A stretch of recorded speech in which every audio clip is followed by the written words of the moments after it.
Tá na hora de parar de fazer essas oficinas chatas que as pessoas só vão para bater ponto e assinar uma folha de presença. E se é isso que acontece aí na tua cidade, tu está fazendo tudo errado.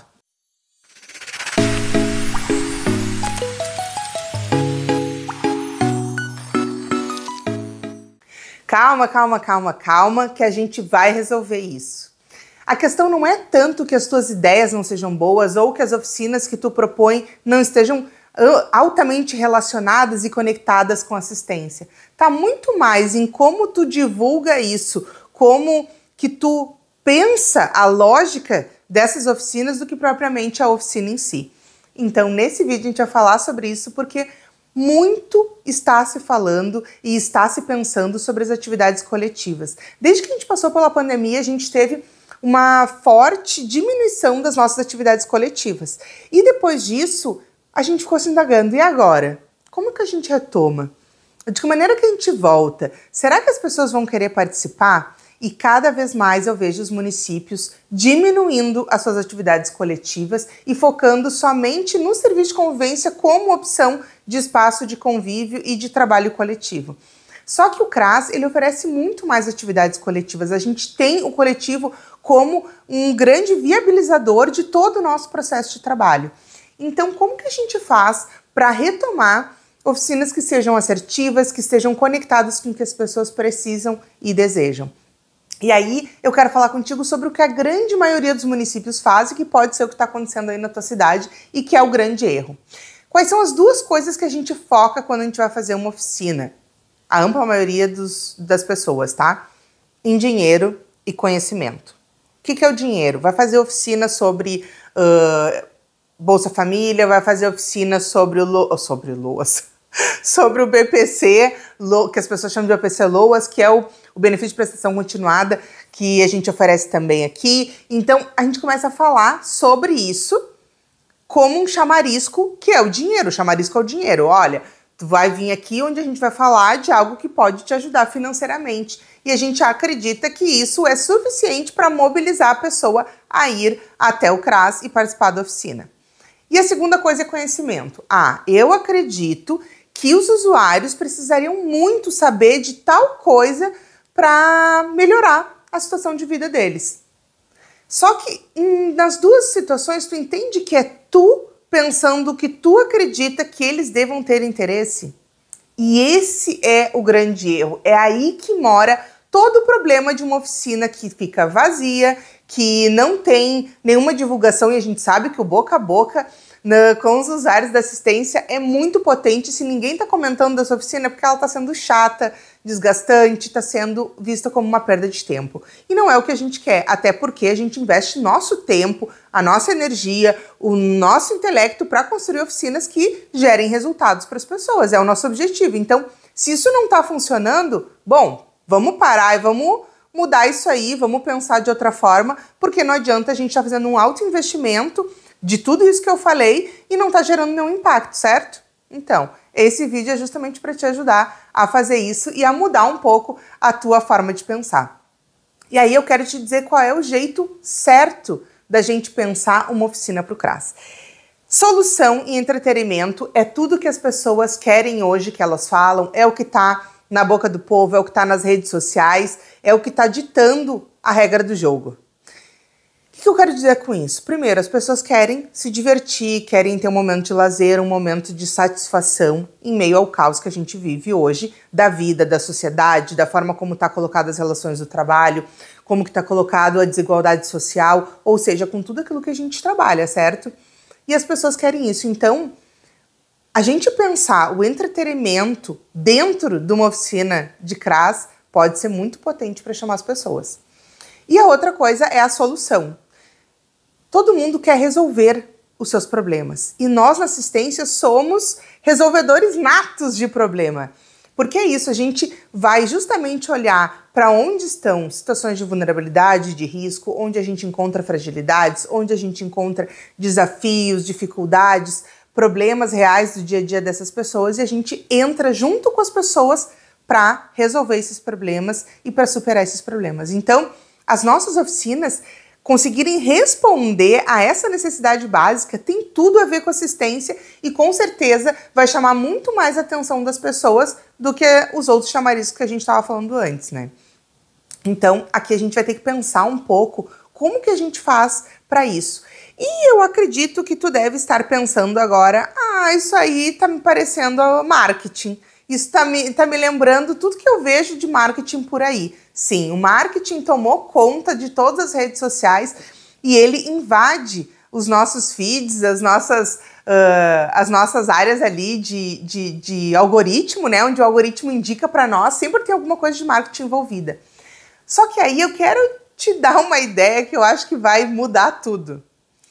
Tu já parou para pensar que as dores e os desejos que o marketing se apropriou para criar campanhas publicitárias potentes que convertem para aquilo que é a intenção daquela campanha publicitária, nada mais é do que a matéria-prima do trabalho social com família?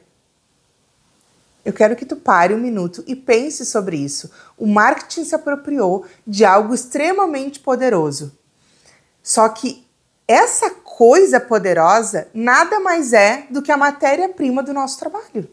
Exatamente. As dores são esses desafios, os problemas, as dificuldades que as pessoas têm no seu dia a dia e que a gente estuda sobre essas dificuldades para entender a raiz delas, saber de onde que é a sua origem e como que a gente consegue, através de várias técnicas, metodologias, insights, ferramentas, conseguir resolver.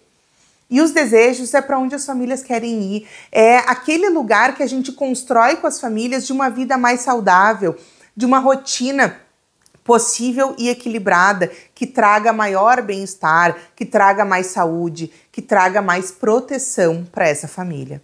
Então, tu entende que trabalhar com dores e desejos não é trabalhar como marketing dentro da assistência social, mas sim a gente devolver a visão do trabalho social com famílias ressignificado nesse momento atual com as nomenclaturas que a gente dá hoje? Exato, é só uma mudança de nomenclatura. E eu quero te dizer isso para tu voltar a enxergar que as oficinas, elas podem sim ser extremamente interessantes e investir nisso que eu tô te trazendo aqui não é investir no marketing. Tu não tem que entender de marketing para conseguir fazer uma oficina boa. Ainda que se tu entendesse mais de marketing, certamente a gente converteria mais. Mas não, amiga, deixa de ser louca, tu não vai começar agora a estudar marketing para fazer oficina no CRAS. Tu vai entender o que traz o trabalho social com famílias na perspectiva da coletividade e que a gente tem que usar de uma maneira mais assertiva ao nosso contexto atual. É isso. E entender que sim, o marketing também se apropriou de coisas que a gente criou, que a gente investe, que a gente trabalha, porque ele entendeu que era poderoso para converter em outros usos, enfim. Mas aqui a gente vai trazer isso para a nossa realidade. Vamos pegar um exemplo real e a gente colocar todas essas ideias dentro do exemplo real. E no final eu ainda vou te entregar 5 ideias de oficinas para tu fazer aí e que vão bombar. Então vamos começar. Primeiro, o tema que eu peguei aqui é conflito entre pais e filhos. E este tema é extremamente atual, pertinente e tá na boca do povo, porque muitas das famílias que passam pelos atendimentos e acompanhamentos conosco nos relatam em algum momento esses conflitos, como focos de desentendimento, de estresse dentro do ambiente familiar, de rompimento e fragilidade dos vínculos. E aqui a gente tem que lembrar uma coisa: nada para nós é mais central do que trabalhar fortalecimento de vínculos. Então, fazer oficinas que busquem justamente trabalhar com isso é, tipo assim, o nosso filé, tá? E a ideia aqui de falar sobre pais e filhos é muito importante porque a gente tem várias coisas que estão acontecendo no nosso contexto atual que influenciam diretamente nessa relação. E que melhorar esta relação pode muitas vezes solucionar parte importante dos problemas que as famílias estão percebendo, estão sentindo e que têm maior dificuldade de trabalhar. Entre pais e filhos, falha de comunicação. E essa falha de comunicação não é à toa. Ela tem vários desdobramentos, várias nuances aí, e uma delas que para mim é a principal é a quebra geracional. A gente teve uma mudança muito importante na sociedade entre os adultos de hoje e as crianças e adolescentes. O jeito que nós adultos de hoje fomos criados, a maneira que a gente interagiu a gente socializou, por exemplo, o contato que a gente teve com outras crianças e adolescentes, a forma como a gente aprendeu e descobriu a vida, o nosso corpo e o que a gente queria e como que a gente ia interagir com a vida, é totalmente diferente do que hoje as crianças e adolescentes experimentam. E essa mudança foi muito abrupta. Por quê? Antes a gente tinha uma evolução da tecnologia que ela era gradual. Então, eu lá fiz o meu primeiro e-mail com 13 anos e eu demorei muito tempo para passar a usar esse e-mail. Porque ali eu tinha até as redes sociais, eu tinha alguma coisa ali do Orkut, a época do Orkut, do SQN. Então, tinha ali alguma coisa, eu até podia usar. Mas aquilo não fazia parte do meu cotidiano. Aquilo era algo pontual na minha rotina. Agora, os nossos adolescentes, as nossas crianças de hoje têm isso como parte das suas rotinas. O habitual, tanto que a gente discute quantidade de tempo no eletrônico, entende? Então, a mudança é muito significativa. Antes, a gente tinha uma certa forma de fazer as coisas, hoje é outra. Antigamente, a gente era exposto a determinados conteúdos de acordo com as nossas vivências, com aquilo que a gente tinha de socialização que aparecia ali onde a gente circulava na vida. Hoje, tu tem acesso a qualquer conteúdo, qualquer informação, qualquer coisa à distância de um clique. Então, a chance de crianças e adolescentes mudarem a forma com que elas se apropriam do seu corpo, das interações da vida e da descoberta da vida, é totalmente diferente do que acontecia conosco. Então, não tem como a gente pegar, nós adultos, a nossa experiência vivida e querer ressignificar ela com as crianças e adolescentes de hoje. E essa é uma das grandes dificuldades dos adultos e que geram muitos conflitos. Porque nós fomos criados numa época em que os nossos pais diziam, lá na minha época era assim, era assado, e isso acontecia. E os adultos hoje reproduzem isso, só que a diferença entre o que os nossos pais viveram e nós não foi tão disruptiva, não foi tão abrupta quanto o que aconteceu com as crianças e adolescentes da geração de hoje. E isso é um divisor de águas.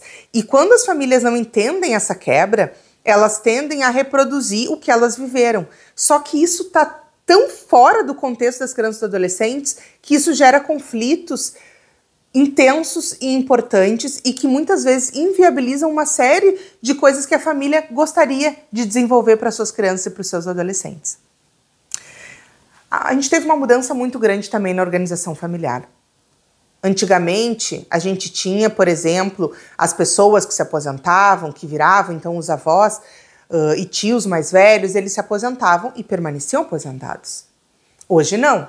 Hoje a gente tem avós que trabalham.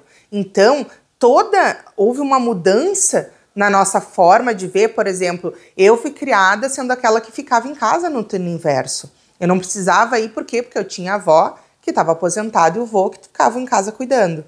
Agora, hoje, a gente tem uma demanda por turno inverso gritante. Para nós mesmos que estamos aqui no SUAS, a gente vê quantas famílias nos procuram querendo inclusão no serviço de convivência porque precisam de um turno inverso para os filhos. Não são público prioritário, não são famílias que estão em atendimento nem em acompanhamento no SUAS, mas enxergam dentro do serviço de convivência um espaço protetivo, sem custo, para deixar os seus filhos para poder trabalhar. Porque a gente tem aí, e aí é um outro ponto, uma diminuição significativa das nossas redes de apoio.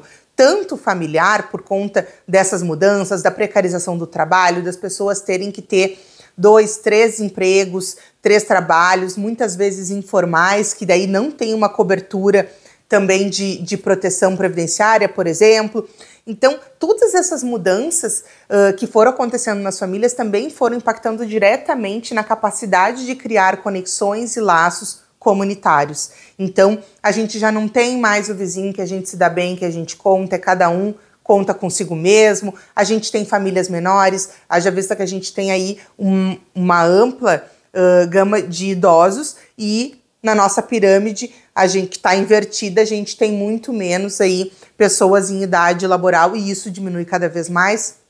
Então, todas essas mudanças na organização familiar, na estrutura da sociedade, na forma como a gente está vivendo as relações econômicas, sociais, políticas, isso tudo impacta lá na relação entre pais e filhos.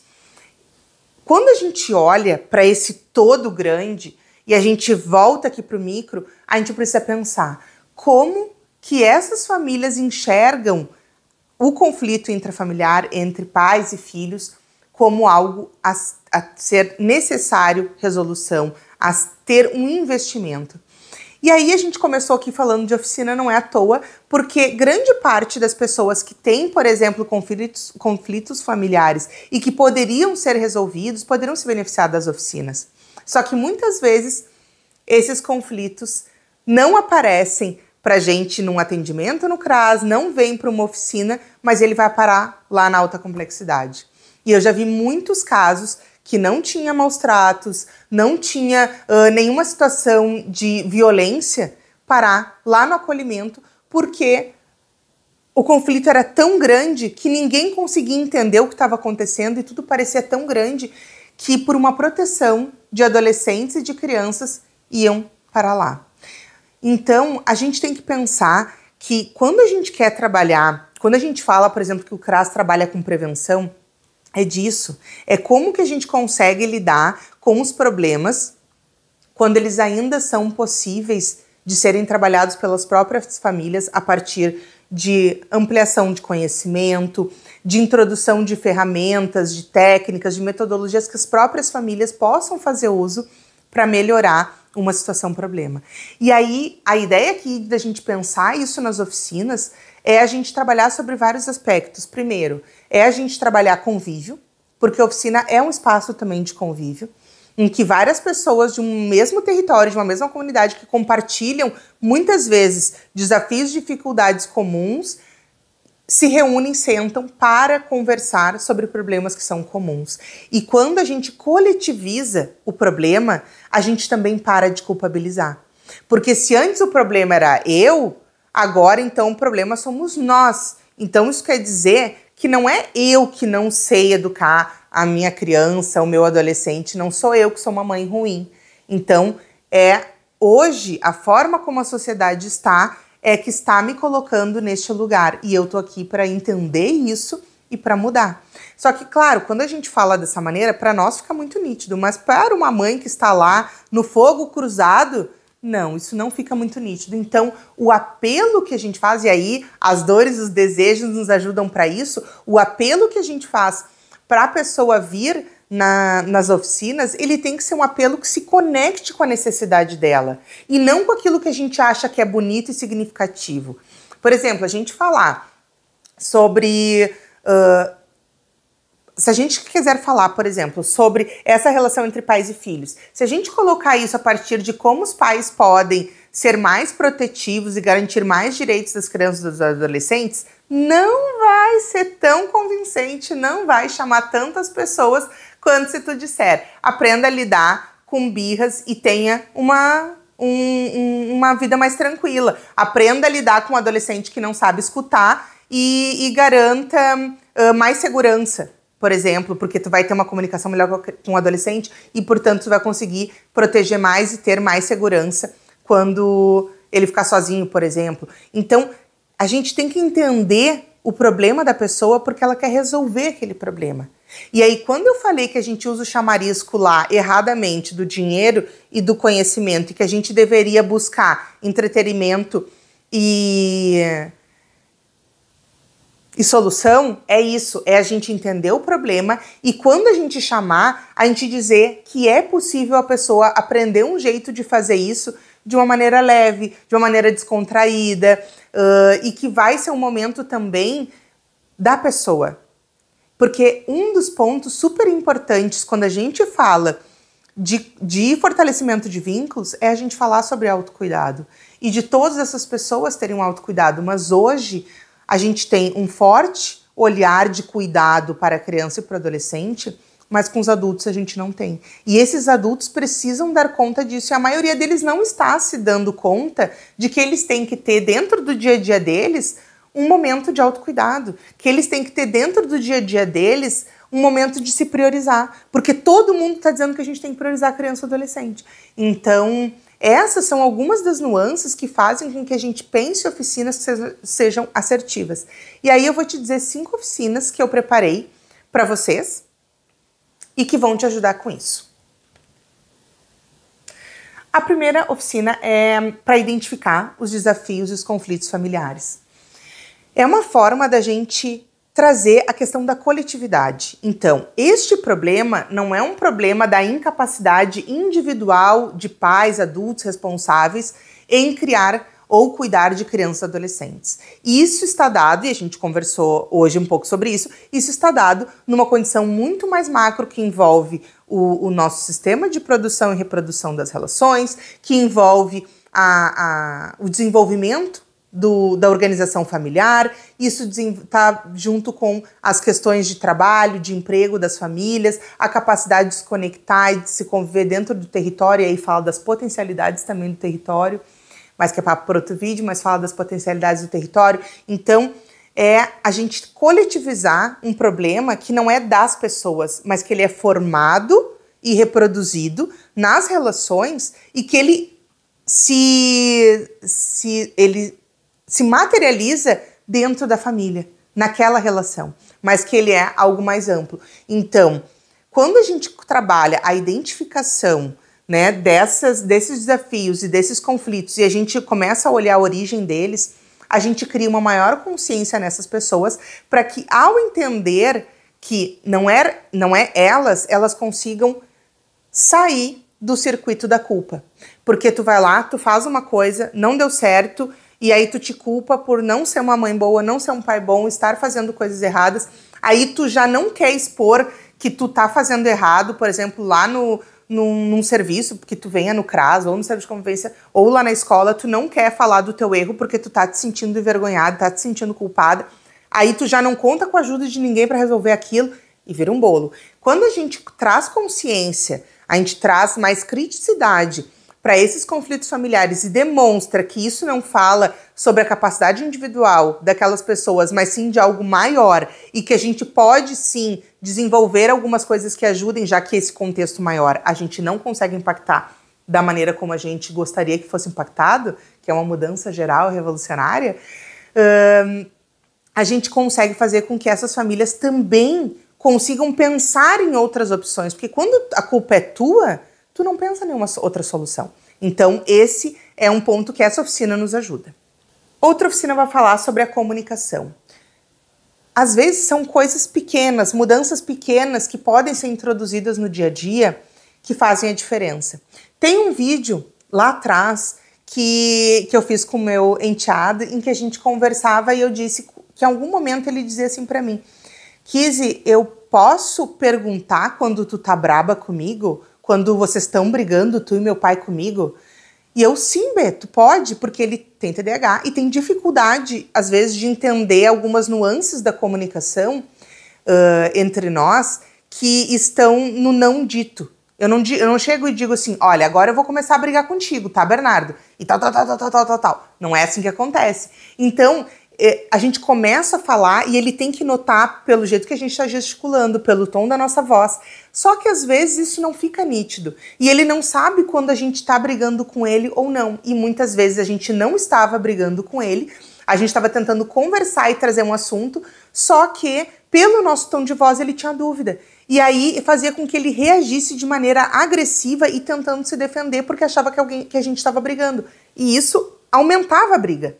Então, ao ter mais elementos de como melhorar a nossa comunicação, a gente quebra justamente esse ciclo aqui do ação e reação, sabe? Ah, eles estão brigando comigo, vou reagir. Então a gente quebra e a gente passa a entender como que o outro compreende essa comunicação, muitas vezes não verbal. E faz com que a gente se explique melhor, a gente use palavras melhores e a pessoa também se sinta à vontade e confortável nessa relação de perguntar: e é isso que tu quer me dizer? É isso que está acontecendo agora aqui? para eu reagir também de uma forma adequada. E quando a gente faz isso, é uma mudança pequena, sutil, singela, mas muito poderosa e muito eficiente e que faz uma mudança gigante. Então, essa oficina visa a gente construir isso com as famílias e subsidiar elas justamente dessas ferramentas, dessas técnicas, para que elas possam aplicar, né, dentro de casa com as crianças e adolescentes e ter uma melhora instantânea, imediata, de uma comunicação melhor. Outra oficina é para entender as fases do desenvolvimento da infância e da adolescência. E aí, ao entender essas fases, a gente faz várias coisas. Uma delas é situar essa geração. Tem algo que a gente faz muitos memes, muitas brincadeiras sobre a geração que está entrando agora no mercado de trabalho. Eu vejo muito, aparece muito isso para mim, desses memes. Acho que como eu estudo a questão das gerações, vem muito isso para mim e aparece muitos memes da geração Z no mercado de trabalho. E isso, ao mesmo tempo que é um entretenimento, que é uma forma lúdica de expor uma crítica a como a geração Z está entrando, também de dizer, bom, mas por que essa geração entra assim? O que essa geração se apropriou de conhecimentos, de informações que faz com que ela entre assim? Uma geração extremamente mais preocupada com saúde mental do que a nossa geração. Então, a gente entender como que hoje é a infância e a adolescência faz com que a gente pare de olhar para a nossa infância, a nossa adolescência e tente, a partir do que a gente viveu, achar que é o que os nossos filhos estão vivendo, porque eles não estão vivendo isso. Então, fazer esse entendimento é muito importante para a família parar de esperar coisas das crianças e adolescentes que eles não vão responder daquela maneira. E, ao mesmo tempo, entender que tem necessidades, expectativas dessas crianças e adolescentes em relação a nós, adultos, que daqui a pouco a gente não está ofertando, justamente porque a gente não entende que é isso que eles estão precisando, que é isso que eles estão necessitando nesse momento da fase de desenvolvimento deles. Então aqui a gente traz mais luz sobre isso e é uma oficina que dá também pra gente brincar muito, trazer o lúdico, trazer meme, fazer essa parte do entretenimento, porque tem bastante coisa que nos ajuda aqui e, claro, também tem tópicos super sérios. A gente tem agora, todo mundo tá falando sobre aquela série Adolescência, né? Mas eu, particularmente, entendo que a gente tem que aproveitar esse momento da oficina para trazer um pouco mais de bem-estar para essa discussão, mais leveza para essa discussão, porque já existe uma carga no conflito intrafamiliar. Então, a pessoa já tem um tensionamento sobre esse assunto. Então, a gente trazer aspectos mais lúdicos do ponto de vista da diversão, do engraçado, do humor, é mais interessante para a pessoa pegar aquilo do que a gente trazer temas mais pesados para agregar, mesmo que sejam interessantes, de reflexões e tal. Às vezes, tu trazer algo mais pesado faz a pessoa ficar reativa. Bom, eu já tenho todo um estresse, eu vou lá para pegar mais estresse e pensar em mais problema e mais coisa que eu nem sabia que existia ou que acontecia e eu vou agora estar preocupada com mais isso. Então a pessoa se fecha naquele momento da oficina e por mais que a oficina esteja rolando e ela esteja ali, ela já não está mais ouvindo, ela já não está mais interagindo verdadeiramente com o que a gente está propondo. Então eu sempre aconselho a fazer coisas mais lúdicas, principalmente quando a gente vai falar de temas que são em partes mais teóricos também, e então suaviza. Uma outra oficina é para gerenciar os conflitos. Então, a gente pode pensar sobre várias coisas, mas quando o conflito está acontecendo, a gente tem que ter uma postura, uma atitude, e às vezes tudo que a gente constrói antes do conflito se perde na hora do conflito quando a gente não sabe lidar com ele. Então, a gente conseguir trabalhar com as famílias formas de lidar com isso é muito bom. E aí aqui tem uma coisa. Quando a gente fala de criança, adolescentes, não tem um jeito que tu vai fazer que vai funcionar de infinito. Eu comecei a lidar com a criança desse jeito e agora até ela ir para a fase adulta eu vou sempre poder lidar assim porque ela sempre vai responder bem a este manejo verbal. Não, não é assim que funciona. Tu começa fazendo de um jeito e daqui a pouco tu vê que não funciona mais, aí tu precisa de uma outra forma de agir, aí tu incorpora um outro jeito, aí passou, funcionou super bem, tá maravilhoso, parou de funcionar. Meu Deus, mas por que isso parou de funcionar? O que aconteceu? Não aconteceu nada diferente e simplesmente já não funciona mais. É porque a criatura está crescendo, entendeu? Essa criança, esse adolescente está se desenvolvendo e ele muda. Então, o jeito da gente lidar com ele também vai mudar. E a gente fazer uma oficina sobre gerenciamento de conflitos é muito legal, porque a gente vê vários pais dizendo o que já fizeram e aquilo que já funcionou para mim um dia e não funciona mais pode passar a funcionar para ti. E aí a gente começa a se olhar como pessoas capazes de trocar possibilidades, ferramentas, a gente pode trocar ideias que funcionam. Então, isso é muito importante, até porque as ideias que a gente, enquanto pessoa que vai desenvolver oficina, vai levar, são da nossa vivência. São das coisas que a gente aprendeu ou estudando casos ou estudando a partir das nossas vivências, das nossas experiências. Só que as pessoas que vão para a oficina são daquele território, que compartilham referências culturais, sociais, formas de gerenciar a vida, a organização familiar. Então, elas têm uma capacidade de trocar estratégias positivas que vão dar certo, vão dar mais resultados muito mais potentes que nós. E ao nos apropriarmos dessas informações que as pessoas nos trazem, que são muito importantes, nos ajuda a pensar como que a gente pode ajudar ainda mais a partir das soluções que elas nos trazem. Como que a gente aperfeiçoa uma solução que alguém nos trouxe, porque talvez aquilo que não funcionou para determinada pessoa, a gente pode pensar, mas a gente tem uma ideia aqui que talvez case. E aí pode voltar a funcionar. Então, tu entende que a oficina, ela não é um movimento só da gente instrumentalizando as famílias para que elas consigam fazer melhores. Porque a gente, claro, sabe tudo. Não. É um momento da gente coletar muita informação. Então, durante as oficinas, tu tem que ter sempre ali papelzinho e caneta, ou um computador, ou se tu vai anotar no celular, eu não sei, mas tu tem que ter algum lugar já preparado para fazer anotações, porque vai sair muito insight, vai sair muita ideia boa a partir daquele momento do que as pessoas estão trazendo. Então, aprender a gerenciar conflitos é esse momento, assim, um momento que o rolo tá pegando, que tá ali dando estresse. Como que a gente lida com isso? O antes, que é não deixar o estresse acontecer, não deixar o conflito, a briga em si acontecer. Como resolver um momento da briga e o pós-briga, que é o que a gente faz para encaminhar e não deixar aquilo morrer só como mais uma briga no dia, mas sim a gente trazer algo positivo, o que a gente cria de positivo depois de uma briga para que essa briga, que bem entre aspas, tá, tenha valido a pena acontecer e a gente ter uma melhora. E por fim, mas não menos importante, a gente precisa falar sobre autocuidado, a gente precisa falar sobre saúde emocional da família, mas com foco nos adultos.